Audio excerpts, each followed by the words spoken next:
Assalamualaikum warahmatullahi wabarakatuh. Perkenalkan, saya Umi Nur Rahmah, mahasiswi Pendidikan Matematika Universitas Negeri Yogyakarta. Pada kesempatan kali ini, saya akan melakukan wawancara dengan narasumber saya yang akan membahas tentang aplikasi teori belajar behavioristik di taman kanak-kanak atau kelompok bermain. Ya, sebelumnya, menurut teori behavioristik, proses belajar itu adalah perubahan tingkah laku yang disebabkan oleh interaksi antara stimulus dan respon. Nah, biasanya pada pembelajaran yang menggunakan teori ini itu dilakukan pelatihan atau pembiasaan. Nah, seperti itu. Nah, menurut sumber yang saya baca sebelumnya, teori belajar behavioristik ini cocok untuk diterapkan di tingkat pendidikan usia dini. Dalam hal ini kelompok belajar atau taman kanak-kanak atau mungkin SD, seperti itu, sekolah dasar. Nah, jadi lebih cocok untuk anak-anak yang masih butuh pendampingan dari orang dewasa. Nah, apakah benar seperti itu? Nah, kita akan melihat dari sudut pandang praktisinya langsung, yaitu adalah Ibu Rismiati dari KBTK Islam Pelangi Anak, Giwangan, Yogyakarta. Ya, selamat menyaksikan. Sebelumnya selamat sore Ibu Rismi ya. Oke, selamat sore Mbak. Ya, beliau adalah guru sekaligus kepala TK Islam Pelangi Anak. Nah, di sini saya ingin menanyakan beberapa hal terkait teori belajar behavioristik. Nah, apakah benar bahwa teori belajar behavioristik itu cukup efektif atau cocok digunakan atau diterapkan pada pembelajaran di tingkat dini, yaitu kelompok bermain atau taman kanak-kanak?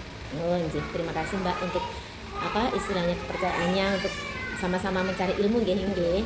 Mungkin ini saya sebenarnya bukan menjelaskan secara ilmiah sekali, tapi berdasarkan lebih banyak ke pengalaman. Iya. Ya, jadi di sini berdasarkan pengalaman saya dalam mendampingi anak-anak usia dini, terutama kelompok bermain dan taman kanak-kanak, teori behavioristik itu memang benar sekali apa yang disampaikan, bahwa terutama untuk anak usia dini itu yang utama adalah stimulus yang berasal dari lingkungan itu sangat penting.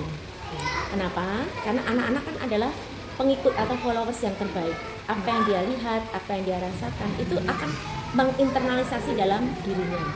Nah, salah satu metode pembelajaran yang kami berikan di PAUD adalah dengan metode pembiasaan. Nah, pembiasaan itu adalah menciptakan suatu rangsangan belajar ataupun membentuk suatu perilaku anak itu tidak dengan sifatnya yang hukuman, tidak dengan sifatnya yang istilahnya sangat kaku kayak seperti mungkin di SD kan anak-anak ada hukuman tertentu kalau dia nggak ngerjakan PR, kalau datang terlambat, tidak. Tapi justru di sini kita bentuk karakter itu karena anak-anak kita biasakan. Contohnya kalau di tempat kami di TKKB Islam Pelangi Anak itu yang paling mudah adalah pembiasaan dalam ibadah, yaitu sholat. Sholat itu anak-anak ketika mereka masuk pertama kali sekolah tuh nggak paham konsep sholat itu untuk apa, bagaimana gerakannya, kemudian manfaatnya untuk mereka itu apa, dan yang jelas itu mereka tuh kan masih belum tahu kenapa kok aku disuruh sholat.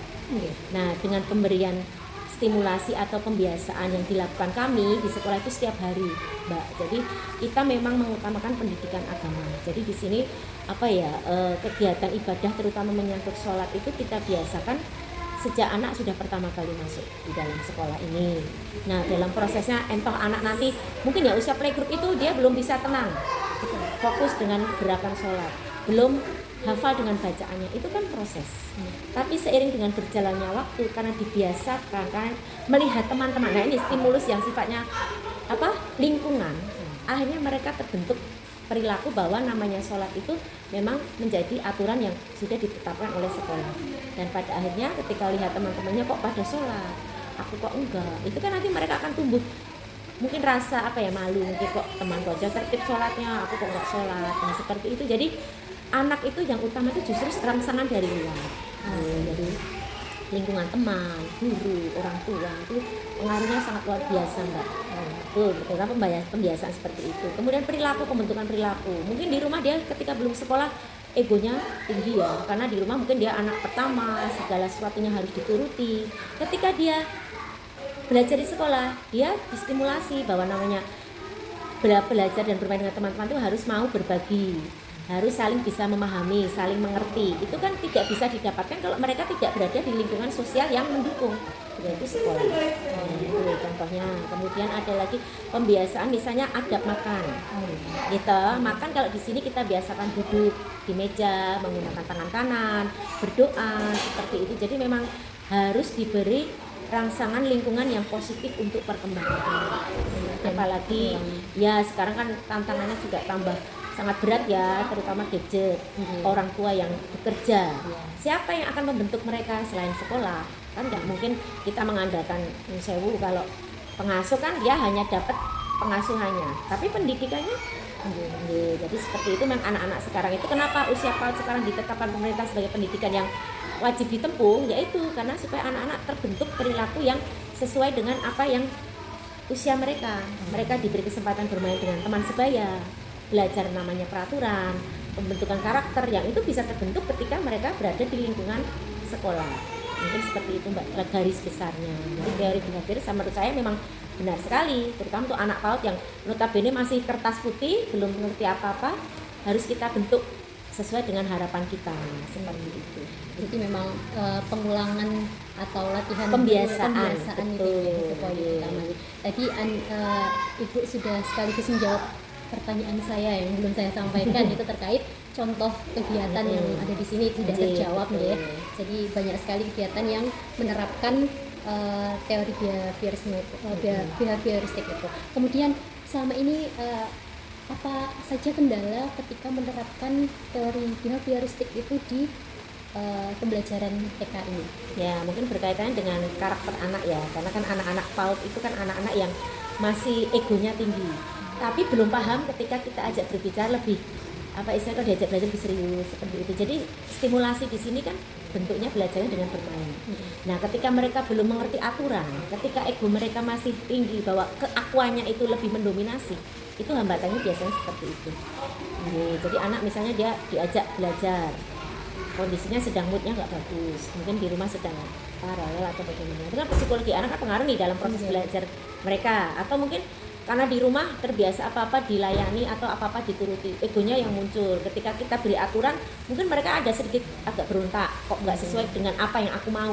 Sementara di rumah aku terbiasa apa-apa, mama papa nurutin aku. Nah kalau nggak diturutin mungkin bentuknya seperti tadi tantrum, itu banyak terjadi kasus Mbak. Jadi itu tadi kematangan emosi dan psikologis anak itu yang biasanya menghambat.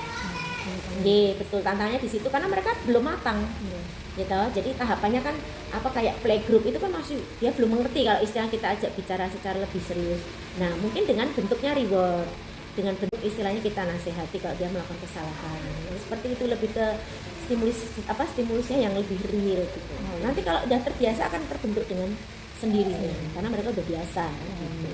Nah, bahkan kalau misalnya contoh kita nggak pancing ya, misal sholat asar kita nggak sholat, mereka bertanya, Umi kenapa kok tidak sholat?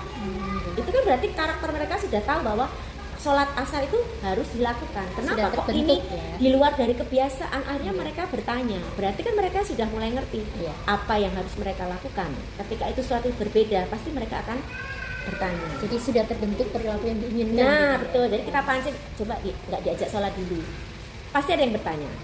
Atau kalau nggak punya, Umi hari ini mau belajar apa? Nah hal seperti itu kan bisa dibentuk karena mereka dibiasakan. Betul. Jadi tantangannya hanya di ini loh Mbak, kematangan psikologi dan emosional anak aja sih, lebih di situ. Tapi kan insya Allah kalau dengan bertambahnya usia kan tambah matang nih psikologi dan emosinya, lebih mudah untuk diarahkan. Semua anak kan pasti juga berkembang, nggak mungkin akan seperti itu terus kan. Betul.